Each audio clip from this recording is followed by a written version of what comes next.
But there's hope, indeed hope. The third element that's fueling the clash of civilizations, some would say, is the way the United States of America has been managing its relationship with the Muslim world. And that's not just the political, administration and the elected officials, but even us. In a democracy, we're the ones with the voice. The people have the voice. The people need to speak up. That's why there's going to be a call for social action at the end of our little meeting, our emergency meeting. But some folks are saying Americans and the American government have failed Israel in its policies and its programs. I'm not going to get into all of that tonight because we'll get into a huge political argument, I'm sure. We want to avoid that. But I will not avoid that in the Israel Defense Project, an all-day seminar.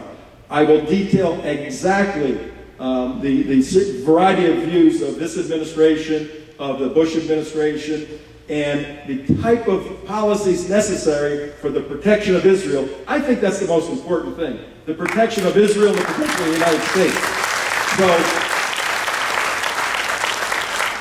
So I normally speak very openly and directly on that, but we'll push that off to another time where we have a little more time to do that.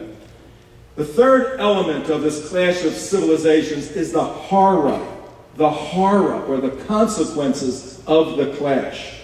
I dare say that, and I'm so glad we're having this meeting, I spoke the other day to a small group and said, if there's a crisis and it's not managed properly by the United States of America, we're the ones who really are going to be able to control this. There's going to be rioting all over the world on this issue. There's going to be a series of flotillas to check the strength and tenacity of the Israeli government, of the American people supporting Israel. If I were a bad guy and thought as a bad guy, I'd be lining up ships all over the place and just roll one in after another.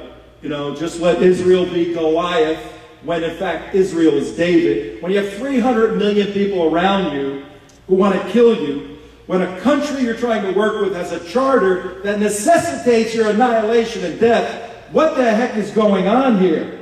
How do you deal with that in a sane, civilized way?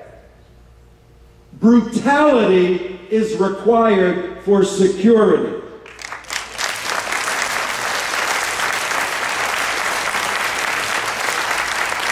It's sad to have to say that as a Christian, but the alternative is a boxcar.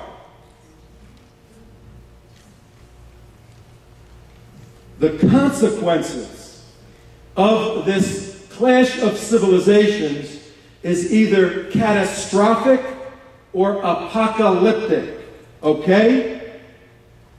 Imagine for a moment that Turkish ship with 600 people on it comes sailing up the Hudson River, goes past the Statue of Liberty, past Newark, New Jersey, where I was born. Anybody from Jersey in this place? All right. See me afterwards, all right? It floats up, comes by the Statue of Liberty. All of us have watched that all our lives. And just starts saying, hey, we have some aid for the poor people in New York. Give me a break. 100 miles out of sea, there'll be Navy ships all around this thing. We would stop that and say, are you out of your mind? You're not coming into the United States. But Israel, because the jurisprudential doctrine for Israel is guilty until proven guilty. That's the situation we're in. And it's necessary for Americans, Jewish Americans, to find your tongues, stand firm, get loud, make noise, and penetrate this nonsense that's going on.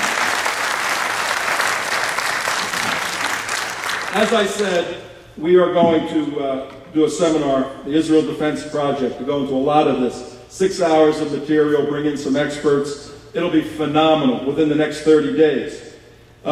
We need to fight this war.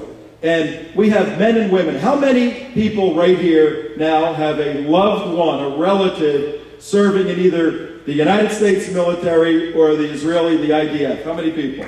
All right, that's tremendous. Absolutely. Give those folks a hand. Support the troops, okay? Right now, we're in a beautiful building. Nobody's firing at us. We have teams of young men and women in several different theaters. all over Israel, worrying whether or not they're going to make it home to see their loved ones. Why are they doing that?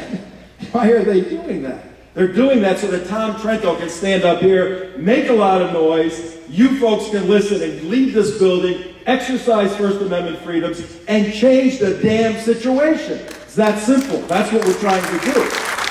That's what they're doing. Well, what we're going to do at the Israel Defense Project is fight a war of information. See, Israel's getting beat up by bad press, by Saudi money paying New York and DC consulting firms to spin messages to lobby politicians all over the place. That's where the real battle is taking place. We're going to fight that information war, rise up to that occasion, speak the truth powerfully about Israel, shift the paradigm, put the pressure on those folks saying, what the heck are you doing? Not going in the proper way to a country that has every right in the world to defend itself. Make that argument. Make movies, make films, make commercials, send out literature, fight the information battle before we have to pick up guns and knives and weapons. And we can do that, and you can do that, and watch how it can be done. In 1932, there was an election in Germany, and Hitler did not win that year. Hindenburg won. But Hitler positioned himself as the guy who would win. He was laying the political groundwork for a sociological context that allowed the devaluation of one class of people so that there was a new way of looking at this people, so the propagation of the final solution made sense logically to folks who didn't want to dig in too deeply. That was a lot, but Hitler laid the groundwork for the final solution in 1932. And it was unemployment, depression, people looking for answers, and this country's moving in that direction. We have to make sure that this government, any government, doesn't get so strong that that historical context is set once again so that classes of people can be targeted and destroyed. We have to make sure that doesn't happen overseas either. A lot of work before us. How does that happen? Watch this. As I said earlier, in 2770, it was tough days. And those groups who were to be the Arabs were giving the Jews a hard time. Hey, yeah, so what else is new, right? God came to one young man. One young man. I'm looking around this room, and there's many young men and older men and young women and older women.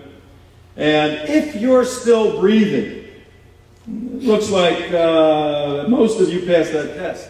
Hashem has a plan for your life. 3,000 years ago, he had a plan for this young man. And the young man was bewildered and frightened and scared, and many of you in this room are bewildered and frightened and scared. That's okay. It's completely okay. Because in fighting this battle, pure figures, numbers are that those of you who will get involved, some will die fighting this battle. I don't see how I'm going to get through this, me personally, without dying. But you know, you make a decision in your life at sooner or later that there are certain things worth dying for. I'll tell you something in a minute.